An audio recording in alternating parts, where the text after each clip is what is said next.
کہ جیسے اس نے اللہ کی راہ میں اونٹ صدقہ کیا. اب مجھے بتائیں آج کے دور میں بھی 4-5 لاکھ روپے کا تو اونٹ ہوگا.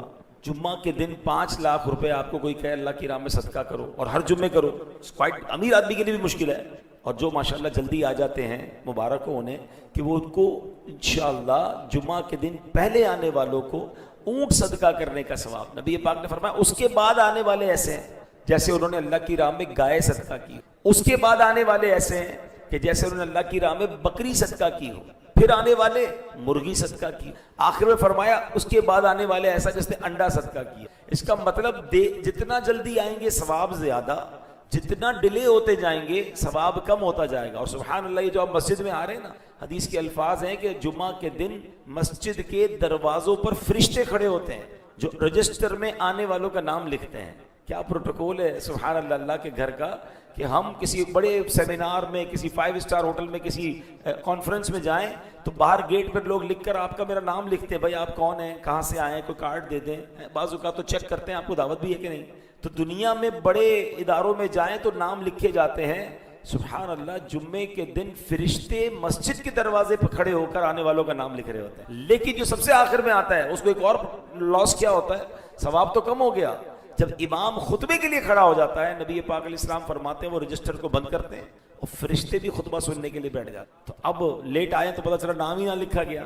تو جمعہ کو جلدی آیا کریں, بیان بھی سننے کو ملے گا, مسجد میں بیٹھنے کا بھی ثواب ملے گا اور اتنا صدقہ کرنے کا ثواب ملے گا. میں ویسے دل پر چوٹ کرنے کے لیے, سمجھانے کے لیے کہہ رہا ہوں, کچھ ایگزامپلز دینی پڑتی ہیں کہ اگر آج ہم اعلان کر دیں مسجد میں کہ پہلی 2 صفوں میں جمعے کو جو ہوں گے ان سب کو 2-2 لاکھ روپے ملیں گے, اس کے بعد والی 2 صفوں کو 1-1 لاکھ, پھر 50,000, پھر 25,000, اور جو اوپر والے ہال میں ہوں گے ان کو 5,000 ملیں گے. تو مجھے بتائیں پھر اگلے جمعے کو کیا ہوگا؟ شاید صبح 11 بجے لائن لگ جائے گی مسجد کے باہر نا, کہ بھئی پہلی 2 صفحے پکی ہمیں چاہیے. تو ہر جمعے پورا اونٹ صدقہ کرنے آئے نا جلدی. سبحان اللہ. تو نیت کر لیں کہ رمضان کے بعد بھی یہ بھی ایک رمضان کا تحفہ لے جائیں کہ ہر جمعے کو بیان سے پہلے مسجد میں آ جائیں گے. اللہ کے گھر میں بیٹھے ذکر و اذکار کر رہے ہیں, درود پاک پڑھ رہے ہیں, تلاوت کر رہے ہیں, نوافل پڑھ رہے ہیں, برکتیں لوٹیں. تو بہرحال تو اب رمضان کا تحفہ کیا لینا ہے کہ یہ 5 ٹائم کی جو مسجد کی حاضری ہے نا, اللہ کرے کہ یہ ایسا ہمارے پاس تحفہ رہ جائے کہ رمضان کے بعد بھی ہم نمازی رہیں, پابندی سے نماز پڑھتے رہیں, اور اللہ کرے کہ ہمارا بچہ جو ہے وہ نمازی بن جائے. کیا خوبصورت اشعار ہیں. ہر عبادت سے برتر عبادت نماز, ساری دولت سے بڑھ کر ہے دولت نماز. یا خدا تجھ سے عطار کی ہے دعا, مصطفیٰ کی پڑھے ساری امت نماز. آمین. تو اے میرے پیارے اسلام بھائیو, قرآن میں ہم نے سنا کہ بے شک نماز مسلمانوں پر مقررہ وقت میں فرض ہے. اس کی تفسیر میں کیا خوبصورت لکھا, تفسیر قرآن صراط الجنان میں ہے کہ نماز کے اوقات مقرر ہیں, فکسڈ ہیں, لہٰذا لازم ہے کہ ان اوقات کی رعایت کی جائے. یعنی نماز ٹائمنگ کے اندر فرض ہے, اپنی مرضی سے نہیں پڑھنی کہ چلو صبح ساری پڑھ لی, شام بعد میں ساری پڑھ لی. نماز کے ٹائمنگ قرآن فرما رہا ہے فرض ہیں. اچھا, بعض لوگوں نے یہ بھی سوال پوچھا کہ کیا قرآن کریم میں 5 نمازوں کے وقت کا ذکر بھی موجود ہے؟ یہی سوال ایک مرتبہ سلطان المفسرین حضرت عبداللہ ابن عباس رضی اللہ تعالیٰ عنہما سے پوچھا گیا. کسی نے عرض کی کیا قرآن کریم میں 5 نمازوں کے وقت بیان کیے گئے ہیں؟ فرمایا ہاں, قرآن کریم کی 2 آیات میں 5 کی 5 نمازوں کے وقت جمع کر دیے گئے ہیں. پھر آپ نے پارہ 21 سورہ روم آیت نمبر 17 اور 18 کی تلاوت کی. اب ذرا غور سے سنیے کہ قرآن میں 5 نمازوں کا ٹائمنگ کیسے بیان ہوا. اللہ قرآن میں فرماتا ہے فسبحان الذی حین تمسون وحین تصبحون وَلَهُ الْحَمْدُ فِي السَّمَاوَاتِ وَالْأَرْضِ وَعَشِيًّا وَحِينَ تُظْهِرُونَ. آسان ترجمہ قرآن کنز العرفان. تو اللہ کی پاکی بیان کرو جب شام کرو اور جب صبح کرو, اور اسی کے لیے تعریف ہے آسمانوں اور زمین میں, اور اس وقت جب دن کا کچھ حصہ باقی ہو اور جب تم دوپہر کرو.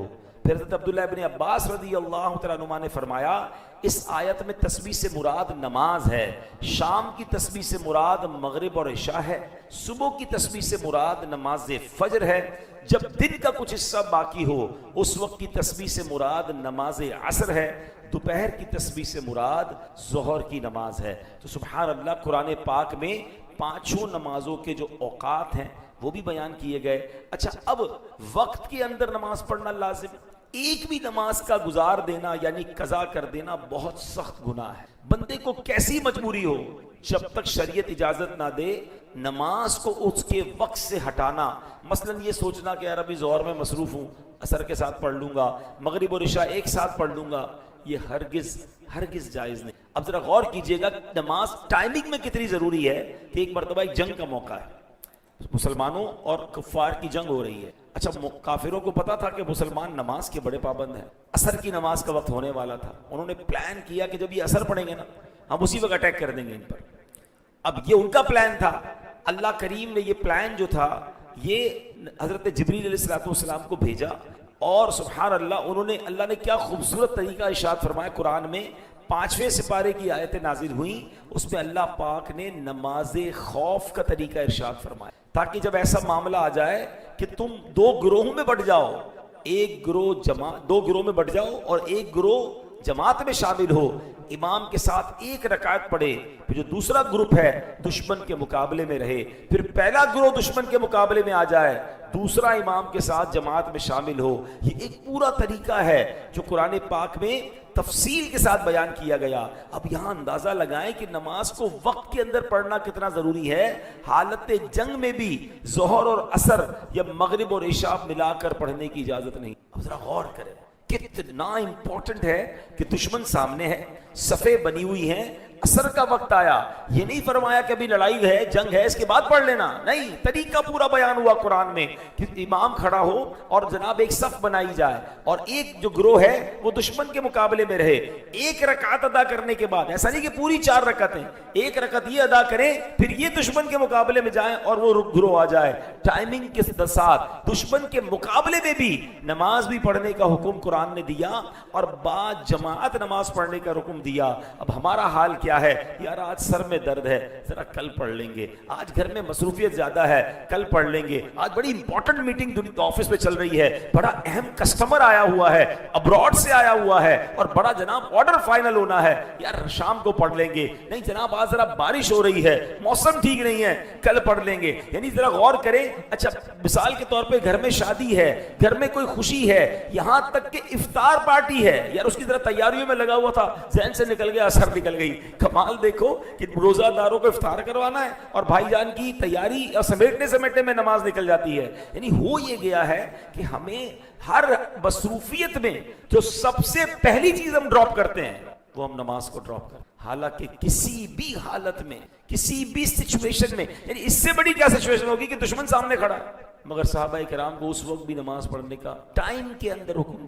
کاش یہ ریئلائزیشن ہو جائے سارے کام بعد میں ہیں، پہلے نماز ہے. اور میں آپ کو صحیح بتاؤں، ماشاءاللہ میں چہرے دیکھتا ہوں ہمارے یہاں جمعے میں ہر طریقے کا طبقہ آتا ہے، لیکن میں آپ میں سے بہت ساروں کو جانتا ہوں کہ آپ کو اللہ نے بڑی عزتیں دی ہیں. آپ اپنے آفس کے کوئی سی او بیٹھے ہوئے ہیں، کوئی مینیجرز بیٹھے ہوئے ہیں، کوئی مالک بیٹھے ہوئے ہیں، آپ کے ساتھ ٹھیک ٹھاک لوگ وابستہ ہیں.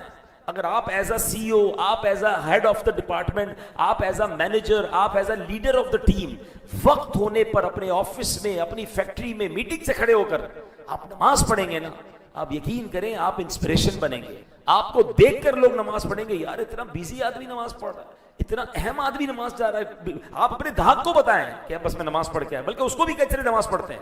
یہ بعض اوقات ایک جملہ، ایک انداز، یہ دعوت بن جاتی ہے. ماشاءاللہ کئی ہم نے دیکھا آفیسز کے بعد لکھ دیتے نماز کا ٹائم، بھائی اس وقت کام بند ہے، 5-10-15 منٹ کا بریک لیں، اپنے امپلائیز کو پڑھائیں. میں آپ کو مزے کی بات بتاؤں، دعوت اسلامی میں آلموسٹ پاکستان میں 42,000 امپلائیز ہیں. 42,000 امپلائیز والی کمپنی، شاید یہاں پر کوئی بھی نہیں بیٹھا ہوگا اتنی بڑی کمپنی کا اونر، ٹھیک ہے. لیکن ہمارا رول یہ ہے کہ جو بھی مصروفیت ہے، نماز کا ٹائم ہوگا وہ کام بند ہو جائے گا، سارے لوگ نماز پڑھیں گے. بلکہ یہ رول ہے کہ جو بے نمازی ہے وہ ہمارا امپلائی نہیں بن سکتا. یعنی ہمارا رول یہ ہے کہ جناب جو اللہ کا نافرمان ہے وہ ہماری کمپنی کا فرما بردار کیسے بن سکتا ہے. آپ رول بنائیں نا کہ بھائی میرے آفس میں نمازی بندہ ہی جاب پہ رہے گا، اس سے کیا فائدہ ہوگا؟ 100 آدمی، 200 بندے، 500 بندے، جتنے سب نمازی بن جائیں گے، سب کا ثواب آپ کو ملے گا، عادت ہو جائے گی نماز کی، اور آپ بھی نماز پڑھیں. یعنی آپ جو جس پوزیشن پر ہے، اگر اس پوزیشن پہ نماز کے وقت پر آپ کھڑے ہو کے نماز پڑھنے چلے جائیں یا نماز کا اہتمام کریں اپنے آفس میں، فیکٹری میں، گھر میں، بچوں کو بھی یہ ٹریننگ ہو کہ نماز چھوڑنے کا تصور ہی نہیں ہو. یعنی سب کو پتہ ہے نماز کا ٹائم ہوگا، کوئی اور کام نہیں انشاءاللہ. اور میں آپ کو صحیح بتاؤں، آپ نمازی بنے، ہمارے بچے نمازی بنیں گے. ہم تو ڈیلیبریٹلی اپنے بچوں کو ایک تربیت دے رہے ہیں, انفارچونیٹلی بتا نہیں رہے, مگر ایک ٹریننگ کیا دے رہے ہیں کہ ہر جمعے کو ابو نماز کے لیے جاتے ہیں, تو اب بچہ بھی جمعے کو ہی آئے گا. میرے آپ کے مرنے کے بعد بھی جمعہ ہی پڑھے گا, کیونکہ اس نے دیکھا ابو تو ہر جمعے کو ہی مسجد جاتے ہیں, اس کے بعد تو پھر رمضان میں جاتے ہیں. یہ پوری ٹریننگ ہم ڈیلیبریٹلی دے رہے ہیں اپنے بچوں کو, اور ہمارے مرنے کے بعد بھی جمعہ ہی پڑھیں گے. بلکہ میں تو کبھی کبھی ایک اور چیز سوچتا ہوں, اب رمضان کے جمعوں کا حال دیکھ لیں. میں تو خیر باہر نہیں ہوتا, لیکن مجھے بعض اوقات لوگ بتاتے ہیں بھائی بہت پبلک ہو گئی, ایکسٹرا لوگ ہیں, اور جناب روڈ پہ پبلک نماز پڑھ رہی ہے. اچھی بات, اچھا بھی لگتا ہے, مگر ساتھ ساتھ ایک افسوس بھی ہوتا ہے کہ یار رمضان کے بعد اتنا رش کیوں نہیں ہوتا. رش ہوتا ہے مگر اتنا نہیں ہوتا تمام مسجدوں میں, صرف ہماری مسجد میں نہیں.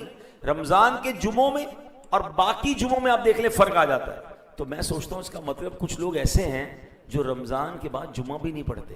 ورنہ کہاں سے آ گئے اچانک سے؟ اچھا ایک علاقے میں پاکستان کی ہر مسجد میں جمعے کو رمضان میں اوور فلو ہے. یہ اوور فلو باقی ٹائم میں کیوں نہیں ہے, باقی جمعوں میں؟ اٹ مینز باقی نمازیں تو چھوڑو, کچھ ایسے ہیں جو رمضان کے بعد جمعہ بھی نہیں پڑھتے. خدا کے واسطے یہ تو نہ کرے. اب مثال کے طور پر عید کی نماز ہے, عید کی نماز ہر مسجد میں جمعے سے بھی زیادہ پبلک ہوتی ہے. پبلک کے دماغ میں بھائی عید پڑھنی ہے, عید اتنا لازم سمجھتے ہیں. بالکل ٹھیک ہے, عید واجب ہے, مگر نماز فرض ہے. فجر کی نماز قضا کر کے اور عید کی نماز پڑھنے آ جاتے ہیں.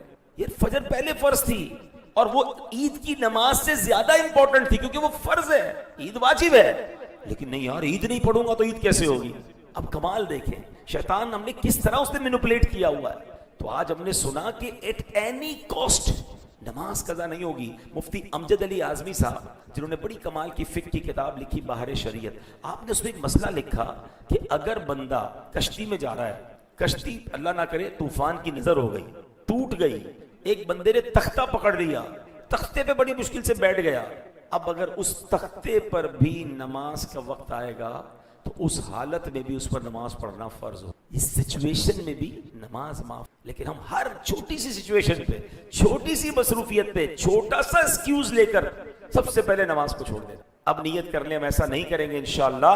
جیسے رمضان نے مجھے اور آپ کو 5 وقت نماز کا تحفہ دیا ہے, ہم اس گفٹ کو رمضان کی یادگار کے طور پہ رکھیں گے. ہو سکتا ہے ہم میں سے کوئی کسی کو کہے کہ یار آپ تو پکے نمازی ہو گئے, تو آپ کہیں مجھے رمضان تحفہ دے کریں. میں نے رمضان کا گفٹ اپنے پاس سنبھال لیا ہے, رمضان کی یاد سنبھال لی ہے, تو انشاءاللہ ایسا ہی ہوگا. صاحب بہار شریعت کی بات ہو رہی تھی مفتی امجد علی اعظمی صاحب کی, تو آپ کی زندگی کا ایک واقعہ آپ کو سناتا ہوں. ایک بار آپ کا کسی وجہ سے آپریشن ہوا, بیمار ہو گئے تھے, بیماری کی وجہ سے, آپریشن نہیں ہوا تھا, بیمار ہو گئے تھے, بیماری کی وجہ سے آپ بے ہوش ہو گئے اور طویل بے ہوش رہے, دوپہر کو بے ہوش ہوئے, ظہر کی نماز کا وقت چلا گیا, عصر میں آپ بیدار ہوئے. جیسے ہی ہوش آیا پہلا سوال یہ کیا کہ ظہر کا وقت باقی ہے, تو کسی نے بتایا حضور ظہر کا تو وقت چلا گیا. آپ کی آنکھوں سے آنسو نکل گئے. کہا حضور کہیں درد ہو رہا ہے, دوبارہ تکلیف ہو رہی ہے؟ کہہ رہا ہے اس سے بڑا درد کیا ہوگا, اس سے بڑی تکلیف کیا ہوگی کہ میری ظہر چلی گئی. تو انہوں نے کہا حضور آپ تو عالم دین ہیں, آپ کو تو مسئلہ پتہ ہے کہ بے ہوشی کے عالم میں اگر وقت گزر جائے تو اس پر پکڑ نہیں ہے, اس پر گناہ نہیں ہے. یہ نماز قضا ہوئی مگر آپ کے ہاتھ میں نہیں تھا. آپ فرماتے تم مجھے پکڑ کی بات کر رہے ہو, سخت سوال ہوگا یا نہیں ہوگا. میں تو اس بات پر افسوس کر رہا ہوں کہ وقت مقررہ پر دربار الہی میں حاضری سے محروم رہا. مقررہ ٹائم تھا, اس وقت پر میں اللہ کی بارگاہ میں حاضر نہیں ہو سکا, مجھے اس کا افسوس رہا. یعنی یہ وہ لوگ تھے کہ جن کے اختیار میں نہیں تھا, بیماری کی وجہ سے بے ہوشی کے عالم میں نماز کا وقت چلا گیا, اس کے باوجود تکلیف ہے. سچ بتائیں کبھی ہماری نماز قضا ہو, ہمارے چہرے پر, ہمارے دل میں کوئی تکلیف طاری ہوتی ہے؟ یہ بھی بڑا مسئلہ ہے. نماز چلی گئی اس کا افسوس بھی نہیں ہے, پورا گھر ناشتے کی ٹیبل پر جمع ہے, سب کی فجر قضا ہو چکی ہے, ہنس ہنس کے باتیں کر رہے ہیں, کسی کو یہ فکر نہیں ہے کہ فجر چلی گئی ہے. کسی دن اسکول مس ہو جائے, اسکول کی وین آ کر چلی گئی, بتاؤ گھر میں کیسی افراتفری, کتنا غصہ, کتنی ناراضگی. اسکول چھوڑ دی اس نے, ٹائم پہ نہیں اٹھا, تم نے نہیں اٹھایا, تمہاری غلطی ہے. یار ایک دن کی اسکول چلی گئی, اتنی ٹینشن. فجر سب کی چلی گئی, نو ٹینشن.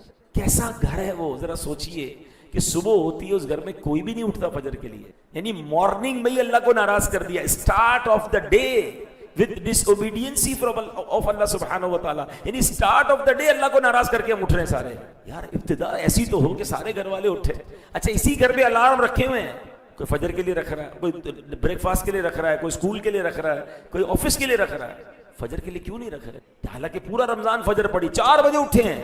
ابھی تو 4 بجے اٹھنا بھی نہیں ہوگا نا, اب تو نماز فجر کے لیے بھائی آرام سے اٹھ جائیں, اب تو تھوڑی اور نیند مل جائے گی. 4 بجے سحری کے لیے اٹھ سکتے ہیں, مگر عام دنوں میں فجر کے لیے کیوں نہیں؟ تو انشاءاللہ نیت کریں کہ پابندی سے ہم نماز پڑھیں گے۔ ایک بڑی کمال کی بات، علماء کہتے ہیں جس طرح کھانے کا وقت مقرر ہے نا، کہ اگر بندہ اس ٹائم ٹیبل کے علاوہ کھائے تو طبیعت خراب ہو جاتی ہے۔ بندہ کہتا ہے تمہارے کھانے کا ٹائم سیٹ نہیں، ڈاکٹر بھی کہتے ہیں بھائی ٹائم پہ کھایا کرو، کیونکہ ٹائم پر کھانا آپ کے لیے، آپ کی باڈی کے لیے ضروری ہے، ورنہ اس کے بعد آپ کی ٹائمنگ آؤٹ ہوگی تو ہاضمہ خراب ہو جائے گا۔ بالکل اسی طرح دل کی غذا کے یہ 5 ٹائمنگ ہیں، ذرا سمجھیے اس کو۔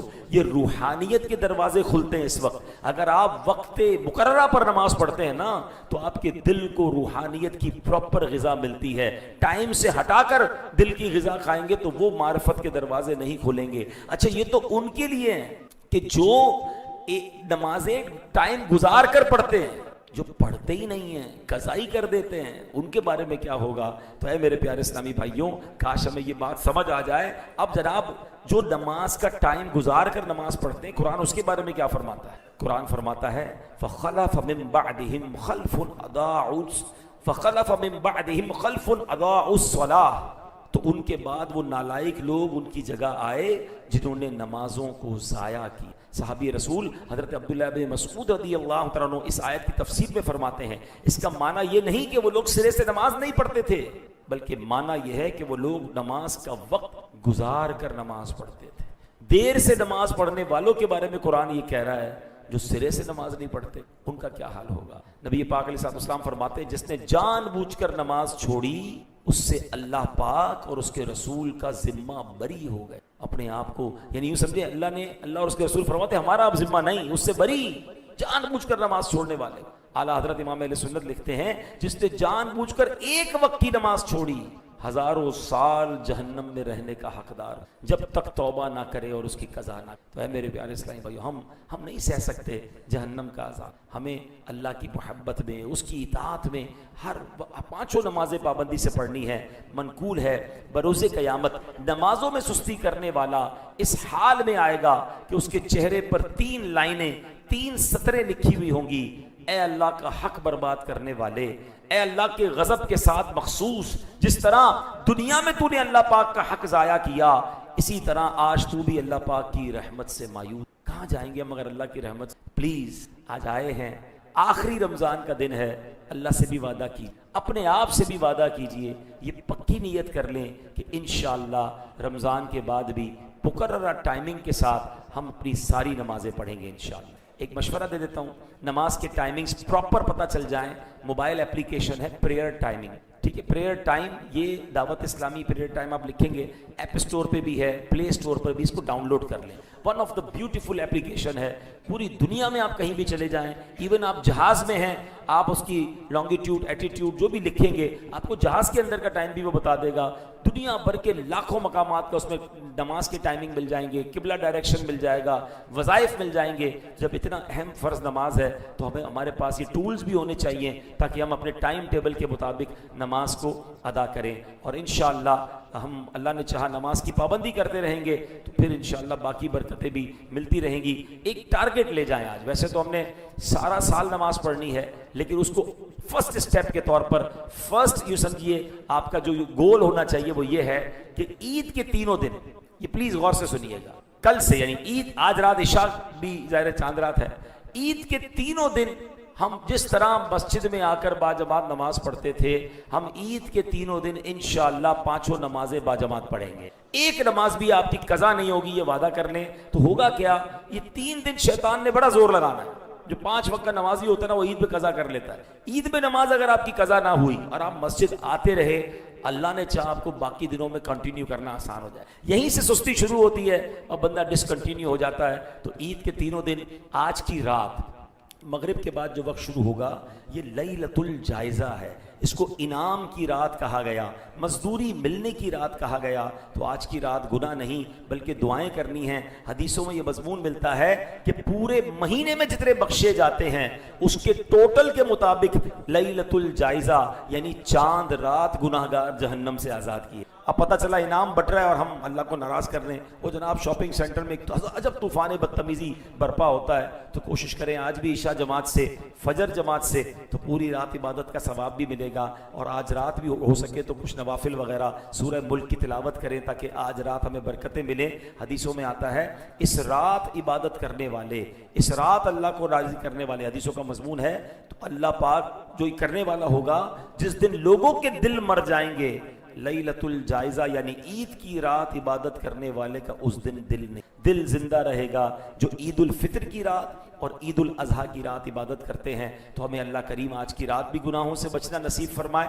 عید کے دن کا ایک وظیفہ سن لیں.